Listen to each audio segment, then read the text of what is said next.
Surprise, une pleine lune qui bondit, qui dit et qui rebondit. Pleine lune en Scorpion avec le soleil en Taureau en face, la danse des contraires qui donne force et puissance. C'est aussi la parole aiguisée de la façon dont je l'entends dans les énergies en ce moment. Une parole doublée d'une action ajustée, ferme et décidée. Alors ça communique peut-être au niveau global, général, comme au niveau personnel, interpersonnel des duos, mais peut-être que ça communique à sens unique. On va voir ça tout de suite. C'est Linaël et vous êtes sur la chaîne Flamme Jumelle Cosmic Twins et nous continuons notre éveil collectif dans cette ascension planétaire. À mon éveil en tête, bien sûr, importante responsabilité avec tout ce que cela implique et bravo aux courageuses âmes en éveil qui éclairent le monde de leur lumière et il faut le dire, vous n'êtes pas seul, reliez-vous aux énergies qui vous correspondent bien sûr et vous vous sentirez encore plus soutenu, aidé, accompagné, même ici sur Terre avec d'autres êtres humains physiques. Alors voyons les énergies et la symbolique des influences, tout d'abord sur le collectif, sur l'inconscient collectif humain. Alors quand l'humanité n'est pas éveillée, parmi les êtres humains non éveillés, c'est quelque chose que l'humanité subit beaucoup plus au niveau des énergies astrales et cosmiques, si cette humanité est endormie, ou cette partie d'humanité. Mais si elle est plus réveillée et encore plus éveillée, bien sûr, elle peut s'en servir de cette énergie des astres et de la symbolique et de leurs influences. Et puis on verra après le global, le général pour l'humanité, ensuite au niveau du collectif des âmes en éveil, et puis quelques mots aussi pour les duos, avec une petite différence peut-être entre les duos flammes jumelles, et ça dépend aussi des avancées sur le parcours, duo flammes jumelles et les autres. Alors voici la carte de la pleine lune de ce mois de mai, qui est une pleine lune importante d'ailleurs aussi au niveau des bouddhistes, puisque c'est la naissance, l'illumination et la mort du Bouddha, donc fête du Vésak. On a là aussi une pleine lune éclairée, une pleine lune puissante, une pleine lune importante. Et au niveau du collectif humain terrestre, nous sommes dans une ambiance actuellement mi-figue, mi-raisin, au-delà même de ce thème astral de cette pleine lune, avec entre le malaise ou l'inquiétude ou encore pire les peurs, et en même temps avec cette inquiétude, malaise, une lassitude, ras-le-bol bien sûr, mais je sens que c'est fini, je sens que c'est bientôt fini, ça n'est pas encore fini, mais je sens que c'est fini. C'est un peu ça pour décrire l'ambiance. Alors, ça sera plus marqué dans le côté négatif, ressenti négativement des choses pour les individus qui sont encore avec un mental non maîtrisé et un ego lourd, des peurs attisées par les traumas. Bien sûr, là, ça risque de ressortir puisque cette lune est en Scorpion. Avec de l'autre côté le soleil qui est en Taureau, et on verra que ça pourrait être paisible, mais il y a toujours Uranus, et là c'est aussi Uranus en Taureau que le soleil vient éclairer. Donc il y a une tension palpable avec le sentiment qu'à tout moment, c'est pas un scoop, hein, puisqu'on le vit maintenant bien avant 2020, bien avant septembre 2001, bien avant toutes les autres tensions terrestres. On a l'impression que finalement, ça met juste la lumière sur le fait qu'on le vit depuis longtemps, mais qu'on est en train de reprendre les rênes, de reprendre la main. Donc le sentiment qu'à tout moment, ça peut s'agiter, parce que c'est un calme apparent, où il n'a pas l'air de se passer grand-chose, en tout cas de hyper agité, mais on sent que ça peut peut-être partir d'un coup à tout moment, donc que ça peut s'agiter, mais quoi, qui, comment, d'où va venir l'agitation? On est un peu en suspens et avec un point d'interrogation. Alors, il y a un grand point d'interrogation dans le ciel, c'est aussi un ciel brouillon. Il y a eu pire, mais il y a quand même beaucoup d'aspects. Et il y a aussi, non loin de la lune en Scorpion,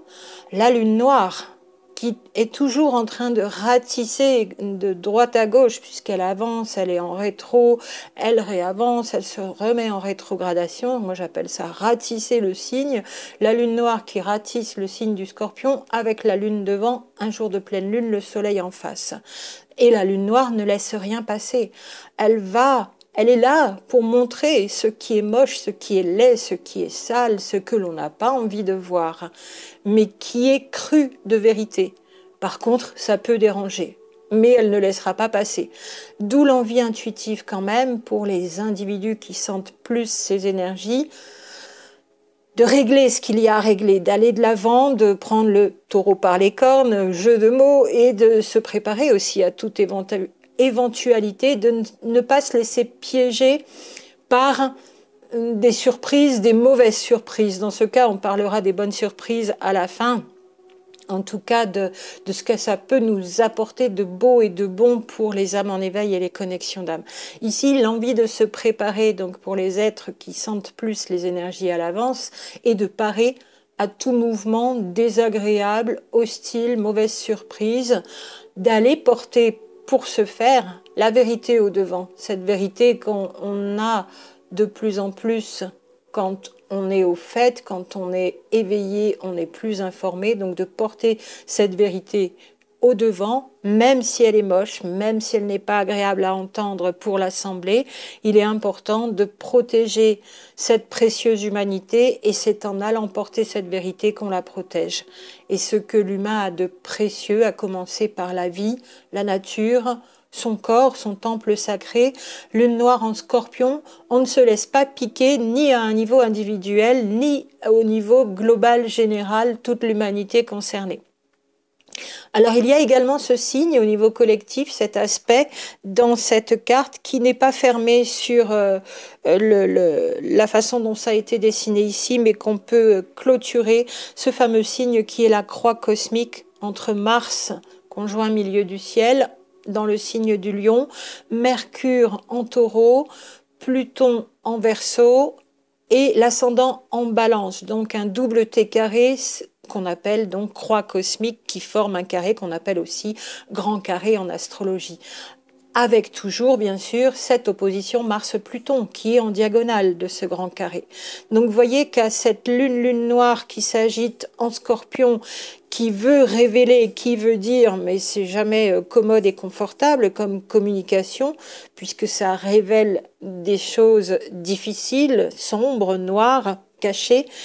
S'ajoute toujours cette opposition Mars-Pluton. Certes, Mars a avancé, on n'est plus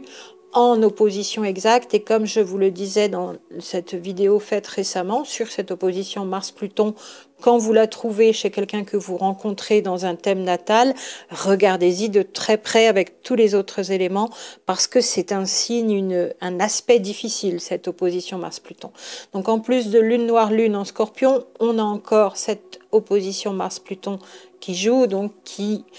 fait toujours suspecter une grande tension au niveau planétaire, la croix cosmique ou grand carré qui, c'est vrai que les interprétations varient, mais qui amène quand même à un niveau collectif de la puissance. Mais de la puissance dans le bon sens ou dans le mauvais sens. Entre les deux, mon cœur balance. Vous voyez, on est un peu dans une période où ça peut basculer à droite comme à gauche. Alors si le taureau, pour parler de ce signe, est paisible et d'habitude il peut être voilà tranquille dans son pré et avantageusement éclairé par le soleil qui passe dans son pré, sur son ciel, au-dessus de lui, tout en étant dans sa tranquillité, mais en assurant dans la continuité des choses très durables, très sérieuses, très solides, le taureau. Eh bien ici, pendant ce jour de mois de mai, donc avec cette pleine lune puissante, on a un taureau qui, bien sûr, toujours avec Saturne qui l'asticote à côté, ne va pas pouvoir rester paisible dans son pré. Ce soleil en transit, il lui donne force et énergie et Uranus, pardon, j'ai dit Saturne peut-être, Uranus, en conjonction à Uranus, va former donc cette alliance Soleil-Uranus en taureau qui va pareil, on va être dans des possibles agitations soudaines, ou des possibles bonnes nouvelles soudaines, ou des possibles résolutions de problèmes soudaines, puisque finalement cette lune, pleine lune de l'autre côté en Scorpion est mise en lumière par cette conjonction Uranus-Soleil en Taureau, et sur ces thèmes qui sont celui du Taureau, la nature, la vie, la naissance, les avoirs, les biens matériels, ça peut être les finances que l'on met de côté quand on thésaurise. Ça va au niveau personnel comme global secouer quand même dans la maison et dans la façon de se comporter du Taureau ici qui va être sollicité et qui va être dans le faire plus actif, faire F-A-I-R-E. Donc c'est même un Taureau qui peut commencer à avoir les naseaux qui fument, pour certains à un niveau individuel, qui peut vouloir changer les choses pour la bonne cause et pour la défense de ses valeurs, puisqu'il a beaucoup de valeurs souvent traditionnelles, mais valeurs solides, valeurs qui justement tiennent une société en cohésion, qui tiennent la vie du début jusqu'à la fin, qui tiennent le respect, les valeurs, surtout s'il y a du Capricorne un peu aussi dans un thème, les valeurs qui font que l'on peut évoluer sainement dans une société et dans une vie tout court. Et ce Taureau qui peut avoir les naseaux qui fument, là, avec Uranus qui l'asticote et lune noire en face en Scorpion, peut en avoir marre qu'on lui casse les pieds ou ne subirait pas des énergies qui viennent lui casser les pieds, sérieusement irrité, donc par l'extérieur, ça peut donner des actions très toniques, très, voilà, Taureau qui est un peu chauffé au rouge, toujours, on en parlait déjà avant. Donc que ce soit au niveau social ou au niveau personnel, c'est un peu les mêmes énergies. Cette lune en Scorpion en face, avec les oppositions en tension, attise ce qui est demandé au Taureau avec ce Soleil Uranus dans son signe.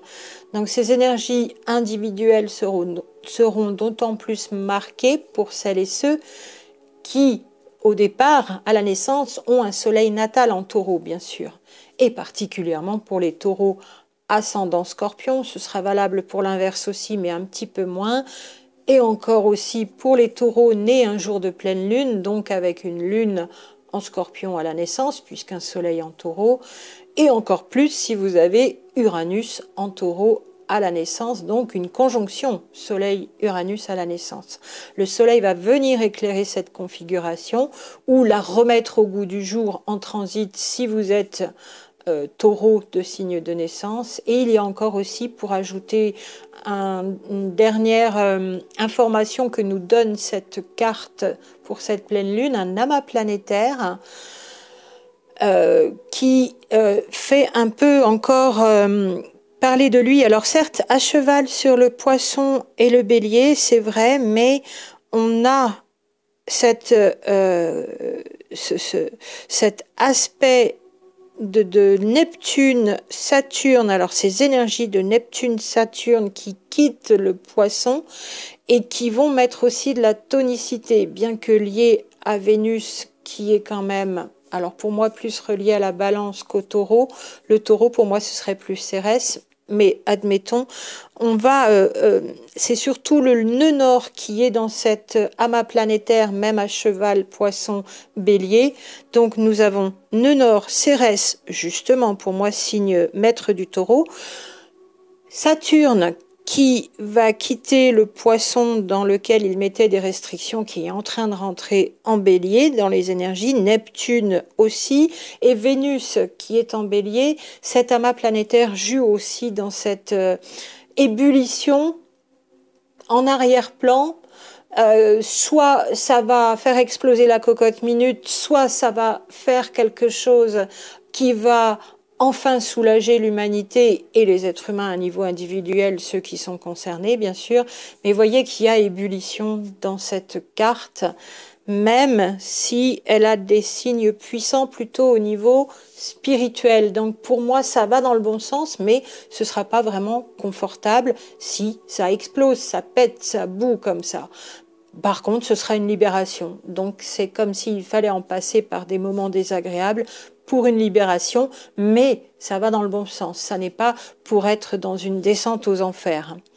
Alors, mise en route dans le calme mais avec puissance pour le taureau, pour une action ciblée, juste, avec une parole qui porte, donc c'est aussi la gorge le taureau, c'est aussi lié au 5e chakra, une parole qui va droit au but, qui ne s'encombre pas de fioritures, parce que là, elle est influencée par le scorpion, et vous savez que la parole du scorpion, ça y va, c'est cru de vérité, là aussi, mais c'est franc, brut de décoffrage, direct, ça s'encombre pas, c'est dépouillé, mais au moins ça dit ce qu'il y a à dire, sinon la vérité. Donc ça peut fuser comme un éclair, ça va droit au but, au centre de la cible. Voilà que ça pourrait semer la surprise, plus à un niveau individuel dans les duos, parce que ça pourrait être des nouvelles, quelles qu'elles soient, inattendues, bonnes, moins bonnes, mais surprenantes parce qu'elles fusent, elles vont droit au but, elles peuvent être déconcertantes, vous voyez, bousculées vraiment. En tout cas, ça va être une surprise avec des grosses nouvelles, quelles qu'elles soient. Et aussi bien au niveau collectif qu'au niveau des duos et des âmes en éveil, ou même des personnes qui sont liées aux énergies de taureau-scorpion, bien sûr. Donc, au niveau du collectif des âmes en éveil, ça pourrait aller plus dans le sens...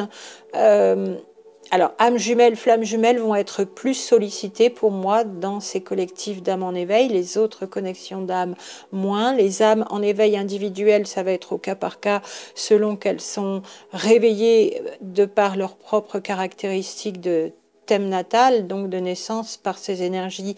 taureau-scorpion et cette pleine lune, mais plutôt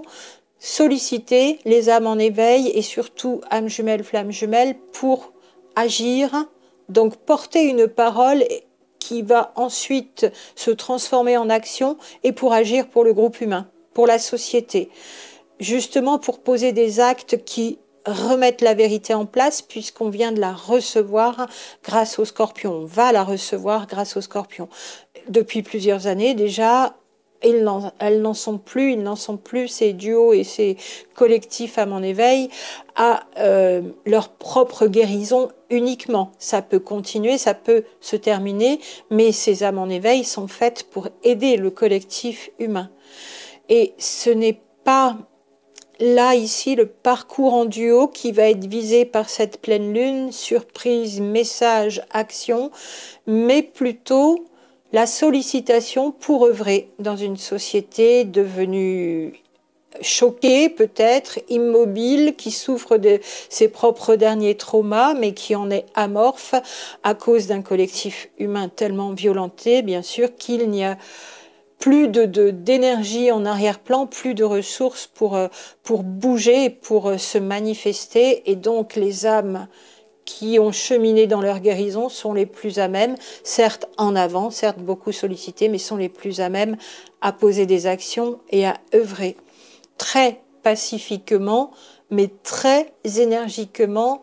avec le plus d'efficacité possible, bien sûr. Quand il y a un risque que l'ombre passe à cause de l'usure, eh bien, les lumières se manifestent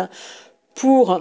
que ça ne bascule pas, même si tout est toujours rattrapable, pour que ça ne bascule pas parce qu'il y en a marre et puis c'est le moment, voilà, on y va. On retourne au turbin, au charbon, mais accompagné de la lumière, pas avec nos petits bras costauds pour faire la guerre. Donc on remet encore une couche à tout cela et ce n'est pas une pleine lune personnelle pour le collectif âme en éveil et les connexions d'âme et surtout les âmes jumelles, flammes jumelles et peut-être bien plus encore les flammes jumelles. C'est pas un niveau personnel qu'elle s'adresse à nous, cette pleine lune, mais à un niveau va œuvrer sur le collectif. Voilà le message aussi. Alors, il y a une ambiguïté, c'est vrai, entre un message surprise, soudain, joyeux, et quelque chose de plus lourd, d'ailleurs là, plus restreint au duo, mais qui serait donc un message de bon augure, Par contre, comme vous avez ce taureau en face qui veut parler et ce scorpion de l'autre côté qui dit la vérité, mais c'est la lune qui est dans le scorpion. C'est comme un message de bon augure, mais donné à l'inconscient, qui a donc besoin ensuite d'être mis en lumière. Une lumière qui va être spiritualisée par Soleil-Neptune, conjoint à Vénus, donc par le lien, l'aspect entre Soleil et Neptune, qui, lui, Neptune, est conjoint à Vénus. Le tout au début du Bélier, donc pour lui donner de la force et l'envoyer en face. Vous voyez que ces planètes vont aller recevoir le message spiritualisé qui est passé du Taureau au Bélier par l'inconscient et vont l'envoyer en face pour réaliser son soi à l'extérieur, c'est-à-dire éclairé de sa lumière, en très raccourci, afin d'embellir le monde ou de remettre de la beauté dans ce monde, parce que ce qui est envoyé, c'est vers la balance et sur cet ascendant. C'est de ce point fictif dont je vous parle, le soi à l'extérieur, l'ascendant, afin d'embellir le monde, de remettre de la beauté, de la douceur, de la justice sur cette terre. Mais cela va passer par l'inconscient, par la parole et suivi d'actes. Donc ici, plutôt que les duos soient tournés uniquement vers eux et seulement vers eux, vers ces deux parties en connexion, dans ces connexions d'âme, l'énergie nous dit vraiment qu'ils sont sollicités, donc je le rappelle, surtout flammes jumelles, et ne vous sentez pas obligé de quoi que ce soit en entendant ces paroles. Si vous avez besoin de repos en ce moment ou d'être sur une guérison, bien sûr, vous mettrez de côté pour cette pleine lune, même si vous vous sentez sollicité d'ailleurs. Et il se peut que vous vous sentiez sollicité, mais que ça fasse de trop. Donc peut-être pour les autres connexions d'âme, les flammes jumelles, pour moi, elles vont y aller, elles sont prêtes, elles vont être sollicitées pour œuvrer à quelque chose de plus important que le seul duo, de plus grand que le seul duo, de plus collectif, quitte même à temporairement mettre le duo qui vit son amour dans sa bulle préservée, sa bulle d'énergie, mettre de côté le duo, et en même temps de se réjouir de pouvoir servir à une œuvre plus grande, qui, dans tous les cas, renforce et harmonise le duo quand même en rétrofeedback. Les choses ne sont pas séparées, ne les voyons pas personnelles, duo et collectif le monde, ou intérieur-extérieur, c'est toujours une seule et même manifestation, mais sous deux aspects différents. Donc pour terminer, on pourrait dire que c'est comme un passage à la fois tunnel, un peu sombre, ou en tout cas risqué, ou sombre dans le sens on ne sait pas ce qui va se passer, on ne sait pas quel est le message, on ne sait pas quelle est la surprise, on sait que c'est une pleine lune qui bondit, qui veut dire et qui veut agir, donc qui rebondit, mais on ne sait pas trop ce que ça veut dire. Donc on le verra dans les jours à venir, et vous me direz comment ça se passe pour vous, dans les retours de messages reçus par l'inconscient. Et il se trouve ici que c'est à la fois aussi un pas pour marcher qui doit se faire précautionneusement, donc en toute sagesse, un passage comme un tunnel mais avec la lumière au bout, mais on n'y voit pas trop clair pour l'instant, mais ça peut aussi être un pas sage, quelque chose qui n'est pas normal, qui n'est pas aligné, qui n'est pas empreint de respect et de sagesse. C'est les trois à la fois, et là tout de suite aujourd'hui, j'entends les trois énergies qui cohabitent et on peut pencher vers l'une ou l'autre. Donc ce sera pour moi un message, une nouvelle qui va donc plutôt transiter beaucoup au niveau de l'inconscient, donc au niveau psychique, télépathique, y compris dans les duos. Et je vois bien d'ailleurs celui ou celle qui est plus concernée par le signe du taureau, soit d'avoir un ascendant, un soleil, la lune, une planète, un amas planétaire dans son thème natal, et l'autre plus concerné par exemple, si vous avez Mars en Scorpion, même si vous êtes natif d'un autre signe, avec cette pleine lune, vous allez être concerné vraiment par le Scorpion. Donc c'est celui, qui est concerné en Scorpion qui va être celui qui va envoyer le message télépathique, et l'autre plus concerné par le taureau qui va recevoir, qui va être le récepteur, donc d'inconscient à inconscient, de cerveau à cerveau, mais dans le silence de la psyché inconsciente et de la télépathie, et celui des deux qui est le plus influencé dans son thème de naissance, soit par le taureau, soit par cet axe scorpion-taureau, mais dans le sens de c'est de scorpion que ça part pour aller jusqu'à taureau, eh bien c'est lui en face, taureau, qui va recevoir le message et être effecteur, acteur, poser les actions. Dans tous les cas, pas de parasitage d'énergie qui vont empêcher la réception de ce message, mais il n'y en a qu'un des deux qui va passer à l'action ou qui est concerné par l'action, dirait-on. Donc celui qui est le plus concerné par le taureau. Et l'envoyeur, de manière psychique, télépathique, celle plus concernée par le scorpion. Et une fois que le message sera reçu, on va être dans ce mode rapide, surprise, bondir, rebondir, action chez l'autre et à un niveau individuel des duos, mais ça n'est pas le duo que ça concerne, c'est pour agir, pour œuvrer pour le collectif, alors sur les énergies de ces quelques jours, hein. Après on retournera à nous si besoin, ou alors on sera encore sollicité de nouveau dans ces duos flammes jumelles, peut-être aussi un peu âme jumelle, et on va pouvoir continuer le processus, on va se débrouiller avec tout cela, il faudra être alerte, réactif, donc on est prêt, on est préparé, on s'est déjà entraîné, et rien n'arrive comme un événement inéluctable, puisque rien n'est inscrit d'avance, et quand on est éveillé, on est moins manipulé, on est moins soumis aux énergies comme ça qui nous ballottent d'un coup. Et surtout, si on connaît le processus, si on a retrouvé la façon dont fonctionne ce processus de création interne, grâce à notre pouvoir créateur retrouvé, et bien avec tout ça, quand on reçoit ces messages, de mieux en mieux et de plus en plus entraînés, on sait bien sûr comment on peut faire.